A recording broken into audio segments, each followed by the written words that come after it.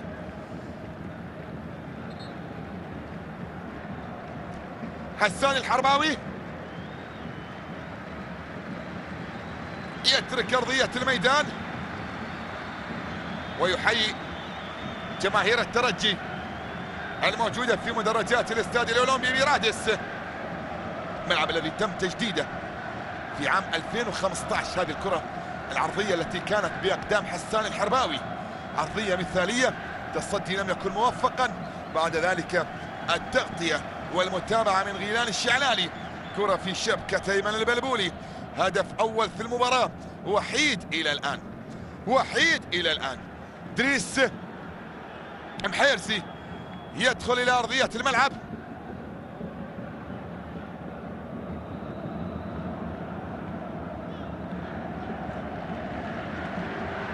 التبديل الثاني في تشكيلة المدرب خالد بن يحيى هنا من خلال أحداث هذا اللقاء. الآن النجم الرياضي يستعد لإجراء تبديل، ممكن يكون المهاجم سفيان موسى هو من يستعد للنزول في اللحظات القليلة القادمة من أحداث في هذا اللقاء. هنا في مباراة اليوم ترجي لا زال متقدما بهدف مقابل لا شيء. كرة فيها محاولة ملعوبة الآن، وصلت في منتصف ملعب المباراة، تغطية وإبعاد في اللقطة الماضية، عادت المحاولة من جديد، التوغل من الجهة اليسرى، لكن أيضا التغطية الدفاعية موجودة، محاولة لا زالت مستمرة، والكرة العرضية في منطقة الجزاء، خطيرة الكرة الماضية، لكن بعد ذلك طالت من أمام بغداد بنجاح وتحولت إلى خارج أرضية الملعب، رمي التماس. نعم يأتي التبديل، والله قد يكون الثالث، لأن أنا أشاهد الأسعد الجزيري الموجود في أرضية الملعب، وعصام جبالي الحاضر في أرضية الميدان. يأتي التبديل الآن بخروج مروان تاج ودخول سفيان موسى. تبديلات كلها في الناحية الهجومية بالنسبة للنجم الرياضي هنا في مباراة اليوم.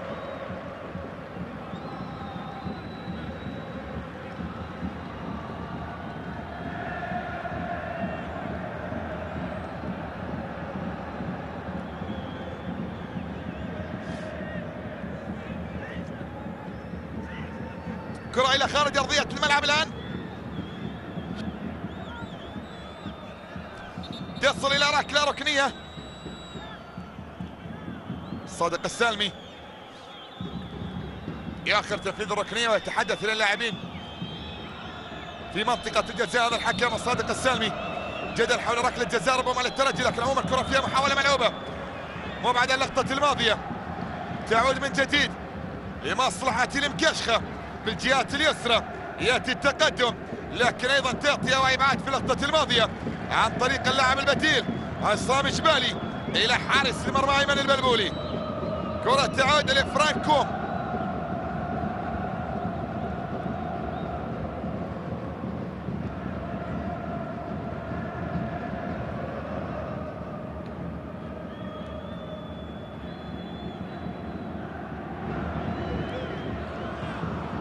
أمامية ملعوبة المحاولة في الكرة الماضية، لكن أيضا تدخل دفاعي وإبعاد في توقيت مناسب للقطة الماضية يمنع الخطر من أمام مرمى نادي الترجي، ويؤجل فرصة الوصول إلى هدف التعادل إلى لحظات قادمة ربما من عمر هذا اللقاء.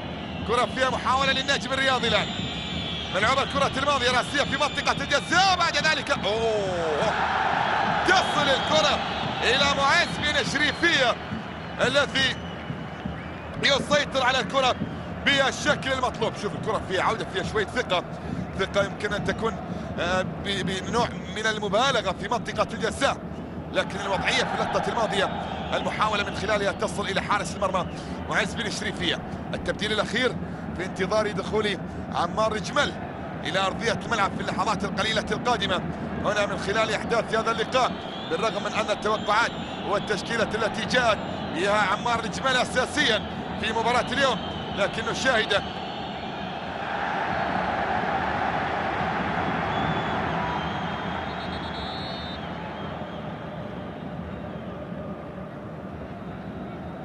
عفوا اللاعب الذي سيدخل الى ارضيه الملعب شمس الدين الذوادي. نعم، ايضا شمس الدين الذوادي كان من الاسماء المرشحه بان تبدا اساسيه في هذا اللقاء. مباراه خالد بن يحيى يدرسها لحظه بلحظه، يدرسها لحظه بلحظه ويتماشى معها تدريجيا، يتماشى معها تدريجيا حقيقة في اللحظات الماضية. الآن يعزز خط دفاعه في الدقائق التسع المتبقية على نهاية إحداث هذا اللقاء. يترك أرضية الملعب غيلان الشعلالي، غيلان الشعلالي صاحب الهدف الوحيد وصاحب هدف الانتصار إلى الآن والهدف الثمين وهدف نقاط المباراة الثلاث. يترك أرضية الميدان والدخول يأتي للاعب شمس الدين الذوادي، من الاسماء المتألقة في هذا الموسم ايضا مع نادي الترجي الرياضي، وكما ذكرت كان مرشحا بان يبدا اساسيا، وهو احد الاسماء التي سبق وان سجلت للترجي من خلال هذا الموسم، وهو احد الاسماء التي لعبت للنجم في المواسم السابقة، وهو الذي يلعب الان ويواجه فريقه السابق في بطولة الدوري، يواجه فريق النجم الرياضي هنا مرتديا شعار وقميص نادي الترجي الرياضي التونسي. كرة فيها محاولة في منتصف ملعب المباراة، وصلت إلى اللاعب فرانكوم إلى حارس المرمى أيمن البلبولي. محاولة تبدأ، عمار جمل يلعب كرة أمامية طويلة. عمار في اللقطة الماضية لا زالت بالنسبة لمصلحة النادي الرياضي الساحلي، لكن بعد ذلك الإبعاد يأتي والمحاولة إلى خارج أرضية الملعب، والكرة تصل إلى رمية التماس. تلعب رمية التماس، طالت تحولت وصلت إلى خارج أرضية الميدان، والكرة بركلة مرمى، ركلة مرمى.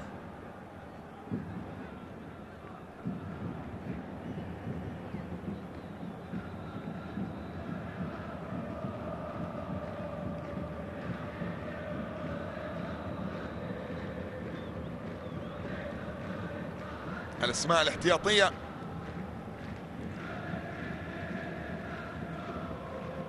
الموجوده على دكه بدلاء الترجي.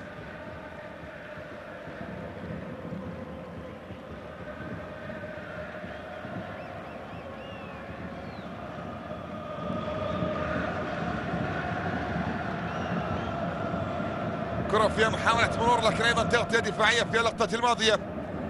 عادت المحاولة من جديد للنجم الرياضي الساحلي في الجهة اليسرى، محاولة مرور من الرواق الايسر في اللقطة الماضية، لكن اليوم الترجي يقدم درسا اخر حقيقة.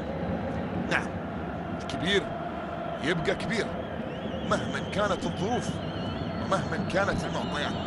هذه الخسارة بالمناسبة قد تكلف النجم الرياضي صدارة الدوري، بحكم أن النادي الأفريقي متساويا في نفس الرصيد ب 22 نقطة، ويلعب حاليا مباراته مع شبيبة القيروان، والمباراة تشير إلى التعادل السلبي أيضا هنالك في نفس توقيت هذا اللقاء، وبالتالي أيضا التعادل كفيل بأن يعطي الصدارة للنادي الأفريقي بفارق نقطة واحدة. ثم أن بعد ذلك أيضا هنالك أن النادي الرياضي الصفاقسي الذي يمتلك مباراتين أقل من النجم الرياضي ومن النادي الأفريقي، والنادي الرياضي الصفاقسي متعادل إلى الآن أيضا في مباراة أمام البنسرتي، في مباراة تقام أيضا في نفس توقيت هذا اللقاء، متعادل سلبيا وبالتالي الوضعية بالنسبة للنادي الرياضي الصفاقسي لو ينتصر في مباراة اليوم أمام البنزرتي وفي المباراة الأخرى قد يصل إلى 23 نقطة متساويا في صدارة الجدول. أن الترجي الجرجيسي حاضرا أيضا الملعب التونسي، البنزرتي قريب، والترجي الرياضي الآن يصل برصيده إلى 16 نقطة، أي أنه لا زال في معمعة من أجل الفوز بلقب بطولة الدوري، فيما لو أنهى مباراة اليوم منتصرا بهذه النتيجة المسجلة. بانتظار معرفة بقية النتائج. كرة فيها محاولة الآن، عصام جبالي في منطقة الجزاء للنجم الرياضي، كرة لا زال، يا سلام بالكعب، فرصة للتعديل، استفسال واستذباح يأتي عن طريق البديل شمس الدين ثواتي، والكرة بعد ذلك إلى خارج أرض. شو يا سلام على الكعب في اللقطة الماضية لأسعد الزيري، والكرة ثم بعد ذلك إلى خارج أرضية ملعب، وصلت إلى ركلة ركنية في الجهة اليسرى لحارس المرمى معز بن شريفية. كرة ملعوبة في منطقة الجزاء، راسية وإبعاد يأتي في اللقطة الماضية، المحاولة تأتي والكرة ملعوبة لكن أيضا التغطية والإبعاد في محاولة تصل إلى منتصف في ملعب المباراة. فرانكو، كنت أتحدث عن مقارنات ما بين المدربين. فوزي سبق وأن فاز ببطولة الدوري 7 مرات كلها كمدرب، 2 مع النجم الرياضي، 4 مع الترجي، وعنده لقب في سنة 1990 مع النادي الأفريقي. هذه الألقاب ال7 بالنسبة لفوزي البنزرتي كمدربا. خالد بن يحيى حقق بطولة الدوري 8 مرات، منها 7 عندما كان لاعبا، وحققها مرة واحدة كمدرب في عام 2006، وكلها كانت مع الترجي سواء كلاعب أو كمدرب. خالد بن يحيى خاض تجربة تدريبية خارجيا مع النجم السعودي، ولو أنها كانت فترة قصيرة جدا، ومع الإماراتي في بطولة الدوري الإماراتي، وفترة قصيرة كانت مع منتخب شباب الإمارات. فوزي أيضا خاض تجربة خارجية، كانت مع منتخب ليبيا ومع نادي الشارقة في بطولة الدوري الإماراتي، وقضى فترة تدريبية قصيرة مع نادي الشباب في بطولة الدوري العماني، ثم بعد ذلك تحول إلى الرجاء البيضاوي في بطولة الدوري المغربي، وكما ذكرت قاد لنهائي بطولة كأس العالم للأندية في عام 2013 في مواجهة البايرن الذي انتصر باللقب. هذه بعض المقارنات ما بين المدربين، الفارق 10 سنوات. فوزي البنزرتي 64 سنة، خالد بن يحيى 54 سنة، ولكن خالد بن يحيى تفصل 3 أيام ويحتفل احتفال مميز جدا في الفترة القادمة بتحقيق نقاط المباراة ال3 على حساب الترجي أو على حساب النجم الرياضي. وبالمناسبة هذه هي المباراة الرابعة على التوالي التي لا يخسر فيها الترجي، هذا يعني بأنه تدريجيا بدأ العودة إلى المسار الصحيح من أجل منافسة كبار بطولة الرابطة التونسية المحترفة الأولى لكرة القدم هنا في هذا الموسم. كرة فيها محاولة ملعوبة أمامية الآن،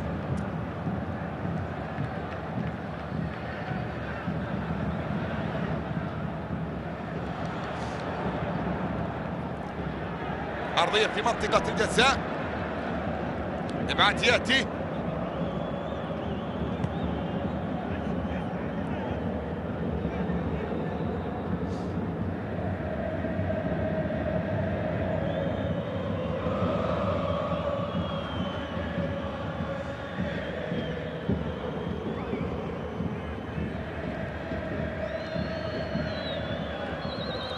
في منطقة الجزاء المحاولة الراسية الماضية، لكن أيضا يتواصل الدفاع المميز بالنسبة للترجي في مباراة اليوم. الترجي في المباريات الماضية استقبلت شباكة 7 أهداف في المباريات الماضية ال9 التي لعبها في بطولة الدوري، لكن الأمر المميز أيضا بالنسبة لنادي الترجي بأن في المباريات ال3 الماضية يعني نجح في المحافظة على شباكة في مباراتين، وسبق وأن حافظ على نظافة شباكة أيضا أمام الاتحاد المنستيري في مباراة انتهت بتعادل سلبي. والأمر المميز أيضا بأن نادي الترجي الرياضي قد يكون حقق النتيجة الأبرز في بطولة الدوري هذا الموسم عندما فاز على مستقبل قابس ب7 أهداف مقابل هدف واحد في الملعب الأولمبي براد السنة. في هذا الملعب يومها أسامة الدراجي كان حاضرا بهدفين، شمس الدين الذوادي سجل هدفين، العكاشي سجل هدفين، وهيثم الجويني سجل في ذلك اللقاء هدفا وحيدا في المباراة الأميز والأجمل للترجي في هذا الموسم. لكن لو سألت جماهير الترجي بكل تأكيد سيقولون بأن مواجهة النادي الرياضي أو النجم الرياضي هي الأميز إلى الآن. أداء مميز للترجي ونتيجة خارج حسابات المتتبعين والمراقبين. ومتى كانت كرة القدم تخضع لتنبؤات ما قبل المباراة، الوضعية في أرضية الملعب مختلفة تماما عما كانت عليه الأمور من معطيات قبل انطلاقة المواجهة. الوقت الأصلي انتهى والصادق السالمي يضيف 4 دقائق كوقت بدل ضايع على شوط المباراة الثاني.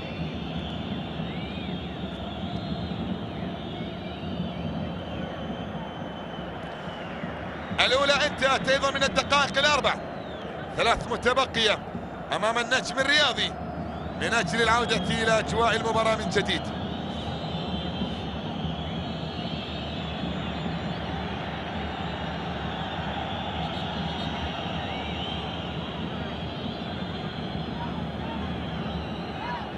لعب يبدو بأن ياني كنيوانج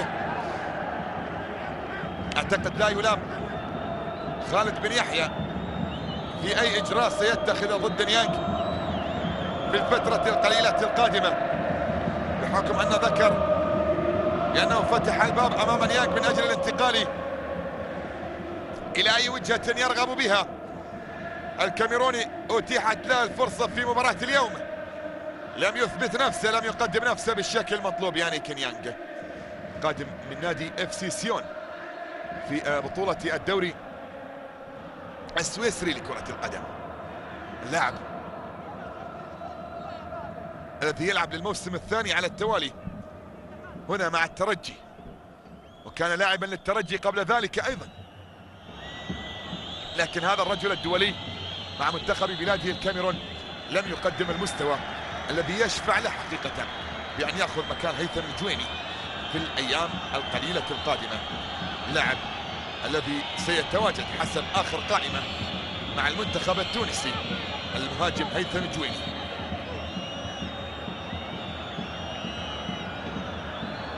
حكم المباراة ينظر معز بن شريفية.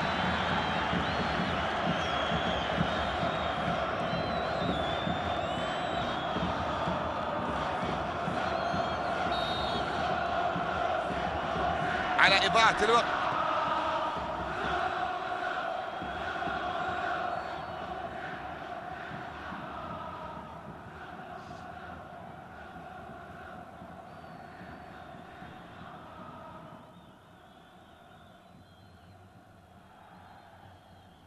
لحظات قليلة متبقية على نهاية الأحداث.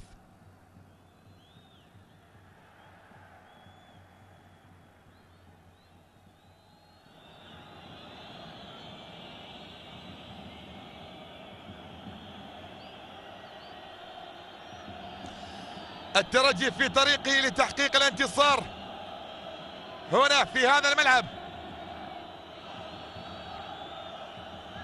للمرة رقم 30 في تاريخ المواجهات بين الفريقين. وفي المجمل العام في 49 مواجهة ينتصر الترجي على النادي الرياضي النجم الرياضي الساحلي في لقاء الكلاسيكو في كرة القدم التونسية. لحظات قليلة ويطلق الصادق السالمي صافرة نهاية الأحداث هنا في هذا اللقاء في انتظار صافرة حكم المباراة. حكم يطلب سلامات للاعب الترجي، سقط في أرضية الملعب. ترجي يمرض ولا يموت. ترجي